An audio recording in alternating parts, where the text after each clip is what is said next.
most eminent school for innovation and value-based education. Can you have the AV, please? ভৱিষ্যতৰ স্বপ্নদ্ৰষ্টা তিতাবৰৰ প্ৰাগজ্যোতিকা ৯০ দশকত ১৬ গৰাকী শিক্ষাৰ্থীৰে কাঠ বাঁহৰ কোঠাত আৰম্ভ হৈছিল প্ৰাগজ্যোতিকা মেট্ৰিক হায়াৰ ছেকেণ্ডেৰীত জ্যোতিষ্মান প্ৰাগজ্যোতিকা জ্ঞান পিপাসু শিক্ষাৰ্থীৰ সুৰক্ষিত ভৱিষ্যতৰ আশ্বাস দেশৰ আগশাৰীৰ শিক্ষানুষ্ঠান কাৰিকৰী প্ৰতিষ্ঠান চিকিৎসা মহাবিদ্যালয়ত পঢ়াৰ সুযোগ পাইছে প্ৰাগজ্যোতিকাৰ শিক্ষাৰ্থীয়ে শৈক্ষিক সমন্বয়ৰ লগতে সহ বিদ্যায়তনিক ক্ষেত্ৰতো অব্যাহত প্ৰাগজ্যোতিকাৰ জয়যাত্ৰা সঞ্চালক ঐশ্বদ্বীপ শইকীয়া আৰু অপূৰ্ব চন্দ্ৰ ডেকাৰ সময় উপযোগী পৰিকল্পনাত অনিৰুদ্ধ প্ৰাগজ্যোতিকাৰ গতি অতীতক মনত ৰাখি ভৱিষ্যতলৈ দৃষ্টি নিবদ্ধ প্ৰাগজ্যোতিকা ছিনিয়ৰ ছেকেণ্ডেৰী স্কুললৈ নিউজ 18 অসম নৰ্থ ইষ্টৰ এই বৰ্ষৰ most eminent school for innovation and value-based education সন্মান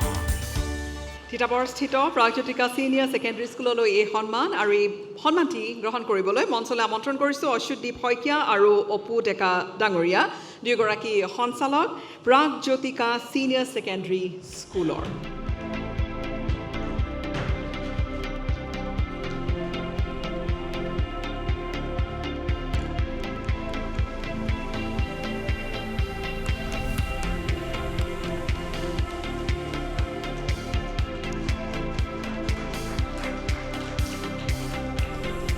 অপু ডেকা ডাঙৰীয়াক অনুৰোধ কৰিম দুইষাৰ ক'বলৈ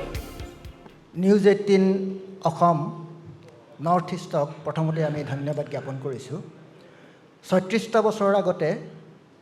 ১৯৯০ চনৰ ১৫ ডিচেম্বৰত ১৬ গৰাকী কণ ছাত্ৰ ছাত্ৰীলৈ আৰম্ভ কৰিছিলোঁ এখন বিদ্যালয় আমি দুইজন আচলতে নন্দনাথ শইকীয়া মহাবিদ্যালয়ৰ প্ৰবক্তা গণিত বিভাগৰ মই বুৰঞ্জী বিভাগৰ অষ্টম শ্ৰেণীত যেতিয়া আমাৰ ছাত্ৰ ছাত্ৰীসকল পালেগৈ বাঁহৰ ঘৰ দুৱাৰ আছিল তেতিয়া আমি ভাবিলোঁ আমাৰ এই ছাত্ৰ ছাত্ৰীসকলক আমি যিটো প্ৰক্ৰিয়াৰে যিটো মানসিকতাৰে তেওঁলোকক এটা পৰিৱেশ দিছোঁ সেই পৰিৱেশটো দিবলৈ হ'লে আমাক আৰু প্ৰয়োজন আমি তেতিয়া একাদশ বৰ্ষ আৰম্ভ কৰিলোঁ বিজ্ঞান শাখা ওচৰত এখন ভাল কলেজ আছিল বিজ্ঞান শাখা আছিল হায়াৰ ছেকেণ্ডেৰী স্কুল আছিল বিজ্ঞান শাখা আছিল আমাক কোৱা হৈছিল যে ইমান দুখন ভাল ইনষ্টিটিউশ্যন থাকোঁতে বিজ্ঞান খুলি তোমালোকে কিয় ৰিস্ক ল'ব বিচাৰিছে আমি ক'লোঁ যে চেলেঞ্জ আছে আমি সেইটোৱে কৰিম যে কি নহওক তাৰ পিছৰ দুবছৰৰ পিছত আমি কলা শাখা আৰম্ভ কৰিলোঁ এবছৰৰ পিছতে আমি অসমৰ শ্ৰেষ্ঠ স্থান অধিকাৰ কৰিবলৈ সক্ষম কৰিলোঁ তাৰ পিছৰ ইতিহাস আমি প্ৰত্যেক বছৰে আমি কেতিয়াও নম্বৰত বিশ্বাস কৰা নাই খালি এটা কথা এতিয়াও আমাৰ বিশ্বাস আছে যে নম্বৰ সব শিক্ষাৰ কোনো বিশেষ এতিয়াও যে কাম নাই আজিৰ শিক্ষা ব্যৱস্থাই হয়তো কিছু কিছু ক্ষেত্ৰত জীৱিকাৰ সন্ধান দিবলৈ সক্ষম হৈছে কিন্তু জীৱনৰ সন্ধান দিবলৈ সক্ষম হোৱা নাই আমি সেই জীৱনৰ সন্ধান দিবলৈ চেষ্টা কৰিছোঁ যদি জীৱনৰ প্ৰকৃত সন্ধান দিব পাৰোঁ আমাৰ ছাত্ৰ ছাত্ৰীসকলে আমাৰ সেই শিক্ষাৰ্থীসকলে ভৱিষ্যতৰ জীৱনত কেতিয়াও উজুতি খাবলগীয়া নহয় সেই সংকল্প লৈয়ে অনাগত দিনত আমি আগবাঢ়ি যাম আধুনিক প্ৰযুক্তি জ্ঞান বিজ্ঞান কলা সংস্কৃতিৰ লগত সম্পৰ্ক ৰাখি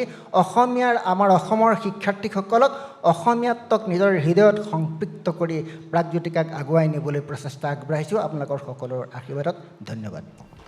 ধন্যবাদ ডাঙৰীয়া